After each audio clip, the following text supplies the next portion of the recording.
Yo creo que la relación México-Estados Unidos siempre ha sido una relación vital para ambas naciones, pero creo que por todo lo que ha sucedido en la campaña o en las campañas políticas, México ha tomado un papel central en las discusiones de la relación y mismo lo hemos escuchado, pues el mismo presidente electo ha mencionado a México en muchas ocasiones últimamente, y creo que definitivamente lo que se requiere de ahora en adelante es que esta relación se pueda ir construyendo, ¿no? Porque las dinámicas cambiaron totalmente. Entonces, entendiendo que las dinámicas cambiaron totalmente, pues hay que ver cómo se construye ahora esta nueva relación. ¿Por qué nueva? Porque pues entran nuevos mandatarios simplemente, ¿no? Tanto en el legislativo como en el ejecutivo. Y obviamente pues la relación que se tenía con la administración Obama o con los legisladores anteriores, pues toda cambia, porque también en el legislativo entran jugadores nuevos que a lo mejor algunos no han sido jamás legisladores, ¿no? Entonces, esta relación que se empieza a formar, pues se tiene que formar y se tiene que construir con toda velocidad y en contra de la competencia de todos los países, porque todos quieren construir una relación nueva con Estados Unidos, ¿no? O sea, México creo que es afortunado en que tiene una relación natural, ¿no? O sea, más allá de la importancia del comercio, etcétera, etcétera, sino una relación natural con el socio hacia el norte. Y justamente ahora me... Pues yo creo que México siempre ha sido importante para todos los candidatos y presidentes. Normalmente no salía a flote en las campañas políticas, era la gran diferencia, pero también, como bien ha dicho el presidente electo Donald Trump, la mayoría de aquellos candidatos pues eran, siempre decían lo políticamente correcto, ¿no? Y Donald Trump pues es un actor político que se ha distinguido por no ser el político tradicional. Es más, es la primera vez que un presidente sin experiencia política llega a ocupar esta más alta silla, y sin duda pues con también los retos que eso conlleva, porque la mayoría de las personas está acostumbrada a un diálogo con un diplomático o un diálogo con un político de antaño. Yo creo que definitivamente la relación cambia, y porque cambia también la forma en que se comunican, pues se comunica el presidente electo, ahora se comunica directamente con el pueblo a través de su cuenta de Twitter, ¿no? A diferencia de veces anteriores donde usaban los medios tradicionales. Yo creo que definitivamente inversiones están en México porque México es competitivo, porque México tiene muchos aspectos que no encuentras hoy por hoy en Estados Unidos. El caso de Ford más obedece a un tema de negocios. Decidieron ya no hacer vehículos pequeños porque el mercado norteamericano está comprando nuevamente vehículos grandes por el costo del combustible. Entonces, para ellos era un tema de negocios fortalecer su presencia en Estados Unidos y no fortalecer la manufactura de vehículos chicos en México, ¿no? Claro está que Donald Trump sí va a buscar el que haya mayores inversiones en Estados Unidos, lo cual pues cada presidente, creo yo, debe buscar lo mismo, ¿no? Uno u otro mandatario pues debe de asegurarse que haya mayor inversiones en sus países. Yo creo que hay forma en esta relación bilateral en la que México y Estados Unidos se complementen. O sea, que no necesariamente la inversión vaya a Estados Unidos o México, sino que dependiendo de qué tipo de inversión es, puede recaer con mayores éxitos en México que lo puede hacer en Estados Unidos. Entonces, la realidad de las cosas es que en Estados Unidos los que quieren trabajar, digamos, este desempleo que quiere trabajar es una cifra como 5 millones. Y tienes de todo, tienes personas de todas las edades, pero creo que donde más hay complementariedad entre México y Estados Unidos es en el bono demográfico. En Estados Unidos el ciudadano promedio tiene una edad mucho mayor y más avanzada que los mexicanos, y ahí es donde existe un bono complementario, ¿no? También es muy cierto que la manufactura que se instalará en Estados Unidos, uno de los problemas centrales que tendrá es en atraer talento. ¿Por qué? Porque aquel que trabajaba en la fábrica de Ford hace 25 años, pues sí, la trabajaba cuando tenía 25 años. No es lo mismo llegar a una fábrica y trabajar en una fábrica a los 50 años, ¿no? Yo dudo que muchos ciudadanos de 50 o 60 años quieran volver a trabajar en una fábrica con las condiciones que eso amerita. Entonces, creo que esa parte es muy importante de demostrar, y la única forma de hacerlo es ampliando el diálogo entre las dos naciones.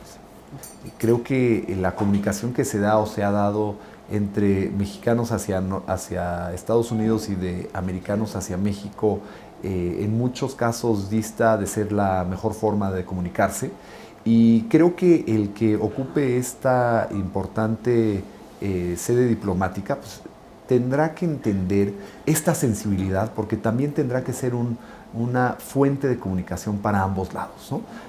Hay formas de transmitir lo que sucede en México hacia Estados Unidos, y viceversa, de Estados Unidos a México, y creo que este interlocutor tiene que hacer eso, tiene que tener mucho cuidado en saber comunicar a los actores políticos, a los medios de comunicación, a la ciudadanía en general, en ambos lados de la frontera, la importancia de la relación bilateral. Entonces creo que ese es un factor muy importante, al igual que conocer a los actores políticos y empresariales y sociales culturales del país, ¿no? Creo que esa parte es muy importante porque a fin de cuentas la labor de un embajador es poder con éxito pues llevar a cabo las políticas y los proyectos que desde Estados Unidos emanen, ¿no?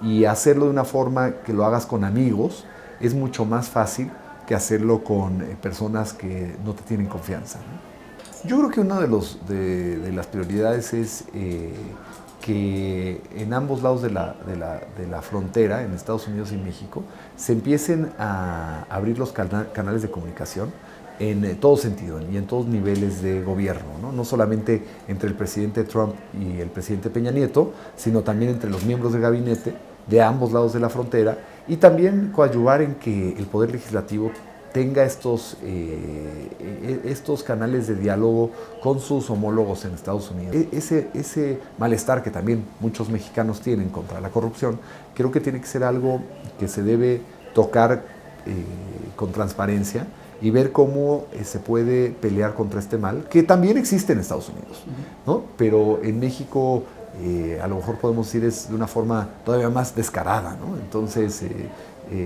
creo yo que esa va a ser también un eje importante en esta discusión, y buscar los paralelos que son importantes para ambas naciones y que los dos buscan solucionar en esta agenda tan robusta que es México-Estados Unidos. El Tratado de Libre Comercio es un tratado que ha funcionado muy bien para México, pero también ha funcionado muy bien para Estados Unidos y Canadá, y es algo que ha beneficiado a cuantioso número de empresas y de trabajadores en la región.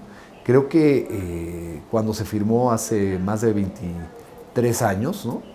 No se contemplaron varios aspectos importantes del México de hoy, del Estados Unidos de hoy, del Canadá de hoy, como es el tema energético, un tema muy importante para las tres naciones, el que se pueda llevar a cabo proyectos que beneficien a las tres naciones en esta particular industria es muy importante. Eso no estaba contemplado en el Telecán.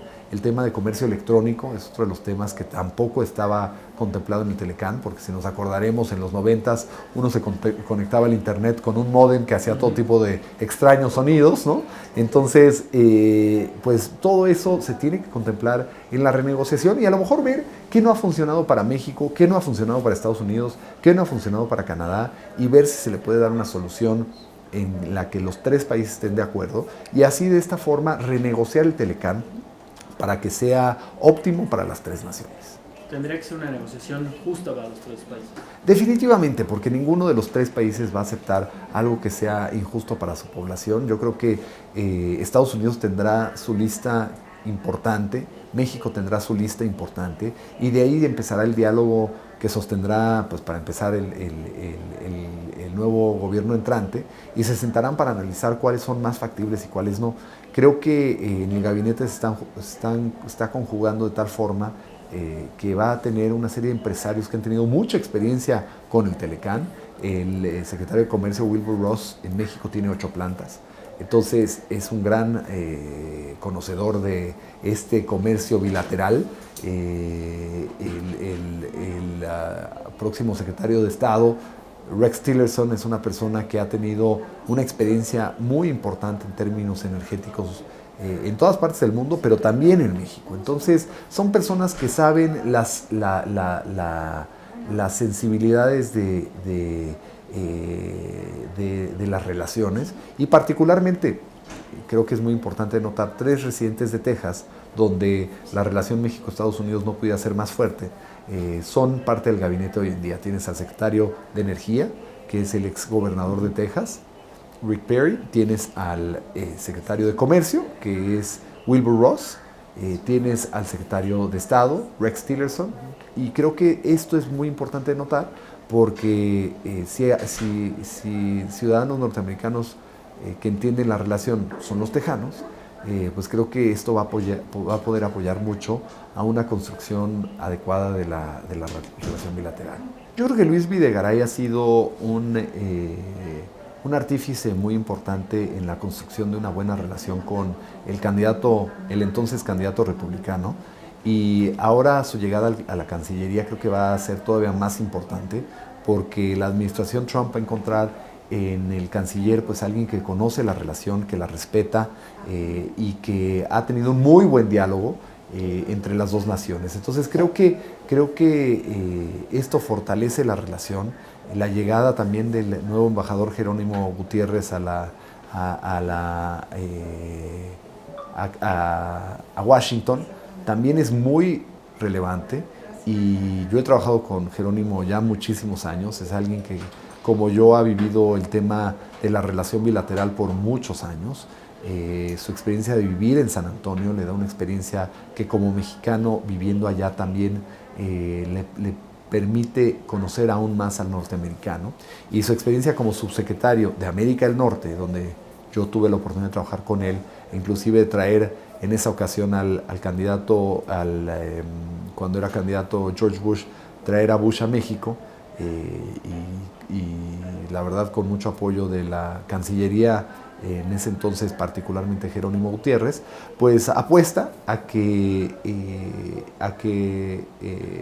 México ha puesto a personas muy adecuadas